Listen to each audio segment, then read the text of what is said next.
परिषद सध्या सुरू आहे, थेट जाऊया। सुबह सुबह 9 बजे झूठे एलिगेशन करना, पुलिस का दबाव बनाना, ट्विटर और अनेक माध्यम से मुझे धमकी देना। लेकिन आपने देखा जिस हिसाब से नवाब को भी मुंह की खानी पड़ी और न्यायालय में 2 बार उनको जाकर बेल लेनी पड़ी। ये झूठे फॉल्स स्टोरीज जब ये खुद फंसते हैं तो पूरा अपना तामझाम, money power, man power, ministry power लगाकर कैसे एक झूठे स्टोरी लेके बाजार में आते हैं और एक नया फॉल्स एलिगेशन लोगों पे, भारतीय जनता पार्टी उनके कार्यकर्ताओं पर लगाने का, लोगों को गुमराह करने का, पूरे देश को गुमराह करने का, ये एक इन्होंने मोटोस ऑफ ऑपरेंडी बना लिया है। राउत साहब ने शुरुआत की कि मोहित कंबोज नाम का कोई लड़का है जिसे वो जानते नहीं, तो मैं यहीं से शुरुआत करता हूं। मैं आपको ये 4 सितंबर 2017 यही मेरा निवास है जहां पे राउत साहब आए थे और पिछले 6-7 वर्षों से मेरे पास पिक्चर से, तो मैंने हड़बड़ी में एक पिक्चर निकाली 15 मिनट में। हर साल संजय राउत मेरे घर पे गणपति पे आते हैं और आते ही नहीं, मुझे ये बोलते हुए शायद मेरी डिग्निटी से नीचे होगा, जीवन में अनेक बार उनको जब भी फाइनेंशियल क्राइसिस पड़े तो उन्होंने मुझसे मदद भी मांगी और मैंने एक दोस्ती यारी में उनकी मदद भी की। तो जानते नहीं का जो उन्होंने बात किया, तो मुझे लगता है इनकी मेमोरी लॉस हो चुका है, कहीं गजनी के किरदार से ये अपने आप को मेल खा रहे हैं, ये भूलने की इनको बीमारी पड़ गई है। दूसरा, राउत साहब ने बोला कि देवेंद्र फडणवीस जी का ब्लू हार्ट बॉय, तो मुझे बोलने में इस बात में बिल्कुल भी कोई शर्म नहीं है। मुझे लगता है बहुत गर्व की बात है कि राउत साहब ने मुझे आज फडणवीस साहब जैसे बड़े आदमी का, अगर एक तिनका बॉय, छोटा सा अगर मैं बॉय भी बन पाऊँ, क्या प्यून भी बन जाऊँ, तो ये मेरे सौभाग्य की बात है। लेकिन मेरा प्रश्न राउत साहब से है, आप ये बताइए कि आप उद्धव ठाकरे जी के ब्लू हार्ट बॉय है कि शरद पवार जी के ब्लू हार्ट बॉय है? हमारी लॉयल्टी तो है एक आदमी के साथ, अपने दल के साथ, आपकी लॉयल्टी किसके साथ है? आप ऐसे तो नहीं है ना, आप घर के हैं ना घाट के हैं, तो ना आप किधर के बचे। इसके लिए आप आज अपना जो आपने शक्ति प्रदर्शन किया, तो आपने बताने की कोशिश की कि आपके साथ कुछ लोग हैं, लेकिन वो लोग भी जो थे वो अभी कोई सत्ताधारी में बैठे हुए लोग नहीं थे जो आपके साथ बैठे थे। जो पावरफुल लोग थे उन्होंने आपको ना आपकी बातों का समर्थन किया, और आपने जब अपने आप को फंसता हुआ देखा और आपका जो भ्रष्टाचार, आपने जो कबूला प्रवीण राउत के साथ आपके संबंध हैं वो जो उजागर हुए, तो ये एक फॉल्स नैरेटिव और फॉल्स स्टोरी लेके पूरे महाराष्ट्र का आपने शक्ति प्रदर्शन दिखाया।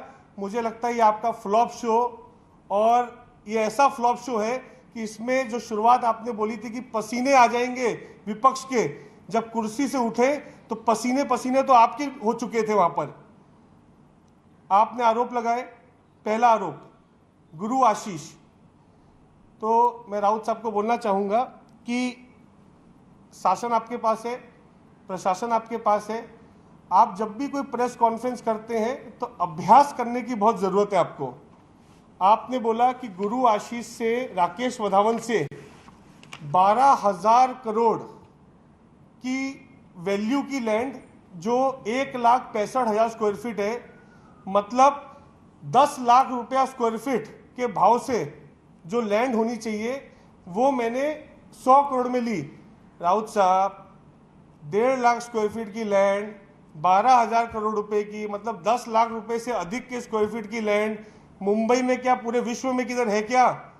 अरे भाई, आप भी मियां नवाब की तरह हर्बल टबैको या वनस्पति, बारामती का वनस्पति खा के प्रेस कॉन्फ्रेंस करना चालू हो गए क्या?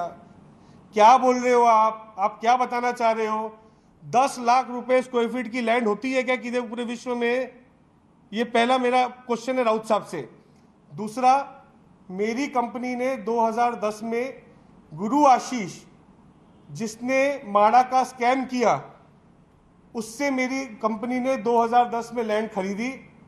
मैंने उसको पैसे दिए, जो मेरे पैसे पूरे डूब गए, और ये एफआईआर की कॉपी है जो राकेश दीवान के ऊपर माड़ा के साथ ये पूरे जो सरकार, उस समय कांग्रेस और एनसीपी की सरकार थी, उन्होंने माड़ा में जो पतरा वाला चाल का फ्रॉड किया था, जिस समय उस समय के मुख्यमंत्री जी, माड़ा के वीपी ने पूरी पावर्स का उल्लंघन करते हुए राकेश वधावन, सनी वाधावन एचडीएल के प्रमोटर जो गुरु आशीष कंपनी के नाम से उनको फॉल्स जगह दी रीडेवलपमेंट करने के लिए, और वहां पर आज तक भी रीडेवलपमेंट नहीं हुआ।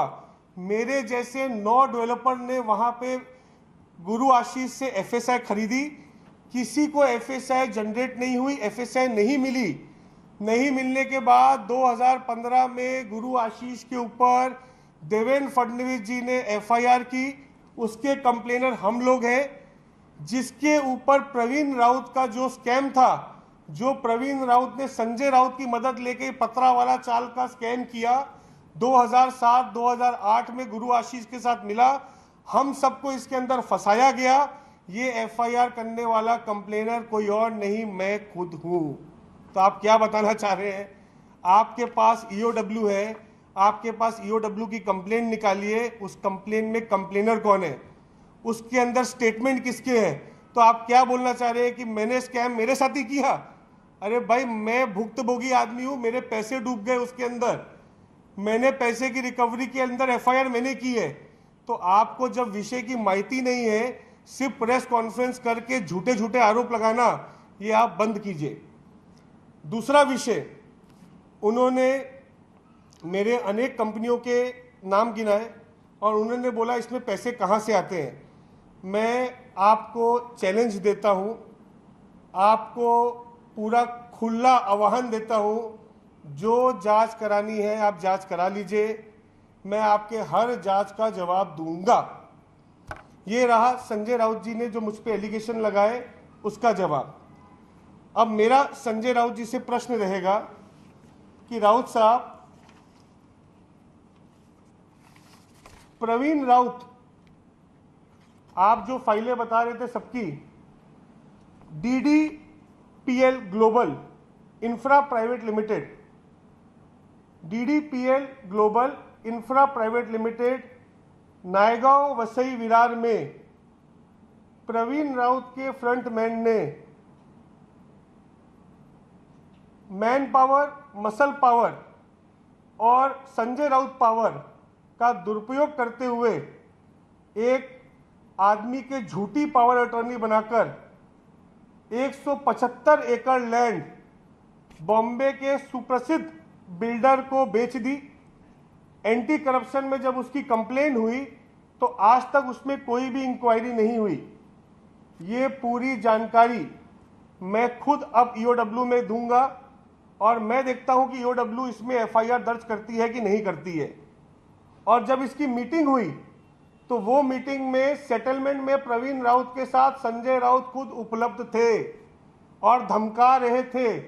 ये पूरी लैंड का पार्सल 5,000 करोड़ रुपए का प्रोजेक्ट है, 1500 करोड़ में लैंड बेची गई। कितने में? 1500 करोड़ रुपए में, और जिसमें प्रवीण राउत को 750 करोड़ रुपए आए। संजय राउत को उसमें कितना कट मिला? संजय राउत ने जो अपना man power, muscle power use किया, उसको कितना कट मिला? ये मेरा प्रश्न संजय राउत जी से है। दूसरा सवाल मेरा, मैं पूछना चाहूंगा, संजय राउत जी की मेमोरी बहुत तेज है, वो भूलते नहीं है। राउत साहब, आपका और ग्रैंड हयात होटल का क्या संबंध है? राजकुमार गुप्ता, राज बुलियन प्राइवेट लिमिटेड,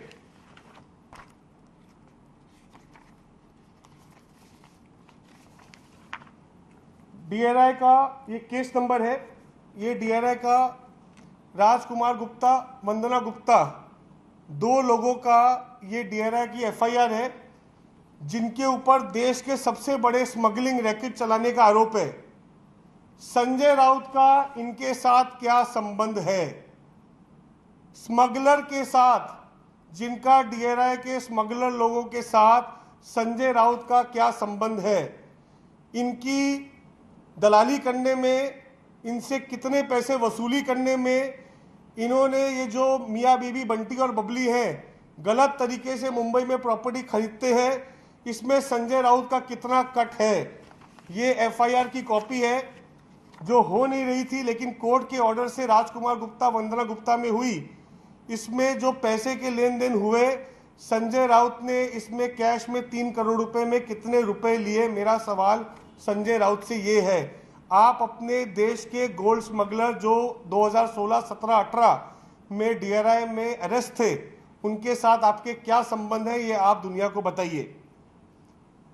आज आपने प्रेस कॉन्फ्रेंस की, लेकिन सबके मन में एक प्रश्न था, जिस हिसाब से दाऊद इब्राहिम, छोटा शकील या हसीना पारकर में आज जो पैसे की उनके एंटी टेररिस्ट में जो पैसे के इस्तेमाल हुए देश की गतिविधियों में, जो ड्रग पेडलर, ड्रग माफियाओं में वो पैसे लगे, आज मुंबई में इतनी बड़ी अगर सेंट्रल एजेंसी ने जांच की है, रेड की है, इसके रिश्ते किनके साथ हैं? इन पे आप चुप क्यों बैठ गए? क्या एज अ मुंबईकर आपका ये as a member of parliament इस प्रश्न के ऊपर आपके पास उत्तर नहीं है कि ये आपकी जुगलबंदी जोड़ी कौन है जो मुंबई में 1993 टेररिस्ट प्लांटेशन, टेररिस्ट ब्लास्ट के साथ जिनके कनेक्शन है, उसके साथ आपके कनेक्शन क्या है राउत साहब? इसमें आप खुलासा कब करेंगे? मेरा ऐसा मानना है कि जितने बेसलेस एलिगेशन संजय राउत ने ये 4 बजे का हवा बना के जो आज प्रेस मीडिया का उन्होंने पूरे देश के अंदर, पूरे महाराष्ट्र के अंदर खुलासा करूंगा, झूठे, बेसलेस, बिना तथ्यों के आधार के ये प्रेस कॉन्फ्रेंस की, इनका चेहरा आज नवाब मलिक की तरह एक्सपोज हो चुका है। सरकार गिराने की ये जो झूठी फिलॉसफी लेके आते हैं, कोविड सेंटर का स्कैम, 100 करोड़ रुपए का स्कैम संजय राउत के क्या रिश्ते पाटकर के साथ है, इस पे आप जवाब कब देंगे? पूना में पाटकर को ब्लैकलिस्ट करने के बाद मुंबई में टेंडर क्यों दिया गया, इस पे आप जवाब कब देंगे? संजय राउत जी जब अपनी तरह पूरी तरह से घिरते हुए नजर आए, तो आज कैसे वो एक सिंपैथाइज, एक झूठे नैरेटिव की जो नैरेटिव लेके आज उतने प्रेस और मीडिया के सामने, लोगों के सामने एक्सपोज हो चुके हैं। मैं आपको लीगल नोटिस भी भेजूंगा। उसी तरह से जिस तरह से नवाब मलिक ने अपने मुंह की खानी पड़ी, आने वाले वक्त में संजय राउत भी मुंह की खाएंगे। और ये सलीम जावेद की जोड़ी महाराष्ट्र में नहीं पूरे देश में एक्सपोज हो चुकी है। आने वाले समय में as a member of parliament और एज अ मिनिस्टर आपको देश का संविधान मानना चाहिए और एजेंसीज के साथ कोऑपरेट करना चाहिए, ना कि अपना गिरेबान बचाने के लिए आप आके सेंट्रल एजेंसीज को, भारतीय जनता पार्टी को बदनाम करो। पुलिस का दुरुपयोग आप करते हो। कंगना रनावत का घर तोड़ाने का काम आपने किया। रिपब्लिक में आपने झूठा केस किया। मनसुख हिरेन का मर्डर आपके शासन के अंदर, प्रशासन के अंदर हुआ। मुंबई में टेरर प्लांटेशन आपके शासन प्रशासन के अंदर हुआ।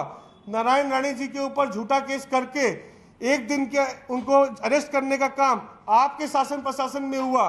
नितेश राणे जो मौके पे मौजूद नहीं था, उस पर 307 लगाने का काम और अपने ईगो सेटिस्फेक्शन करने का, मशीनरी का दुरुपयोग आपके शासन प्रशासन पे हुआ।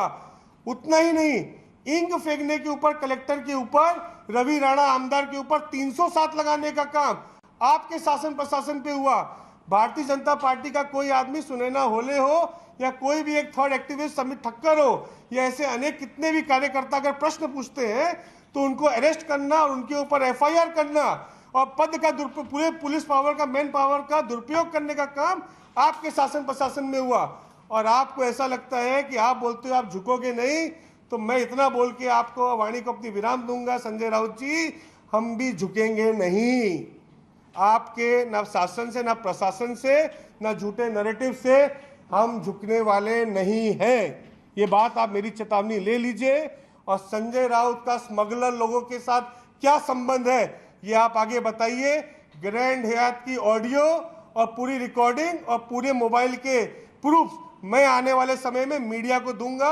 और क्या बात हुई थी और क्या कितना कट आपको मिला था, ये मैं देश के सामने बताऊंगा कि संजय राउत की असलियत क्या है। बहुत बहुत धन्यवाद। भारत माता की जय। जय महाराष्ट्र। मैंने प्रश्न के उत्तर दे दिए, सब मैंने बता दिया। मैं कोई प्रश्न के उत्तर सर नहीं दूंगा। मैंने मेरा पूरा व्याख्यान बता दिया। मुझे लगता है मैंने पूरा क्लियर कट सब बताया आपको जो बताना था। कि आपने कहा कि जब भी क्राइसिस में संजय राउत आए तो आपने उनकी मदद करी, तो और वो कह रहे हैं आपको जानते नहीं उस विषय में थोड़ा सा मैंने आपको फोटो दिखाई, ये फोटो देखिए, ये मेरे घर की फोटो है 2017 की, मैं आपको शेयर करता हूँ। मैं 2016 की फोटो भेजता हूँ, 2018 की फोटो भेजता हूँ। जानते नहीं थे तो अनजान आदमी के घर पे आके बैठते हैं आप। मोबाईल रिकॉर्ड भेजता हूँ आपको मैं मेरे। सर तुम्ही म्हणालात त्यांना आर्थिक मदत देखील केली तर उनसे पूछिए ना, उनको पता है ना। वो अगर झूठ बोलेंगे तो मैं चेक के डिटेल दे दूंगा सब। तुम्ही मदत केली त्यांनी साहब मैं चेक के डिटेल दे दूंगा ना सब। मैं ना तो नहीं बोला। मैंने आज तक जो बात बोली, चाहे नवाब मलिक में बोली या सरकार में बोली, मैं कभी नवाब मलिक की तरह और संजय राउत की तरह थूक के चाटा नहीं हूँ। मैंने जो बात बोली उस बात का उत्तर भी दिया, उसका सबूत भी दिया।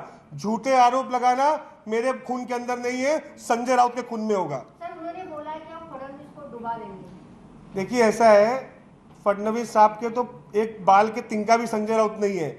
संजय राउत कभी कभी बोलने में अपनी औकात भूल जाते हैं, और आज जो भाषा का उन्होंने इस्तेमाल किया, मुझे भाषा मीडिया के सामने बोलने में शर्म आती है, लज्जा आती है कि जो वो उन्होंने शब्द भारतीय जनता पार्टी के कार्यकर्ताओं के लिए क्या क्या पिंप से लेके हिंदी में जो शब्द बोले, क्या ये एक राज्यसभा सदस्य को शोभा देता है? ये राजनीति का स्तर रह गया संजय राउत का। अगर राज्यसभा का मेंबर ये स्तर के ऊपर आ गया है, तुमको खुद को फंसता हुआ देखकर तुम आज ये शब्दों का प्रयोग कर रहे हो, तो ये भारतीय जनता पार्टी का कल्चर नहीं है, और ना ये शिवसेना का कल्चर है, ना एनसीपी का कल्चर है, ना कांग्रेस का कल्चर है। ये कल्चर नवाब मलिक जैसे गुंडे और संजय राउत जैसे रोड छाप नेता का है। संजय राउत ने खुद को बचाने के लिए शिवसेना इकट्ठी की। देखिए ऐसा है, खुद को बचाने के लिए आप किसको भी इकट्ठा कर लो, कुछ भी नहीं कर लो, आप कोई भी पावर दिखाओ, लेकिन जो सबूत है, आप खुद को फंसता हुआ देख के आप कुछ भी कर लो, लेकिन जो कानून की प्रक्रिया बनी हुई है, जिस संविधान की शपथ लेकर आप सरकार में हो, जिस संविधान की शपथ लेकर आप मेंबर ऑफ पार्लियामेंट हो, तो आपको वही संविधान का, वही कॉन्स्टिट्यूशन का पालन करते हुए एजेंसीज को भी कोऑपरेट करना पड़ेगा। और अगर आप गलत नहीं हो तो डरते क्यों?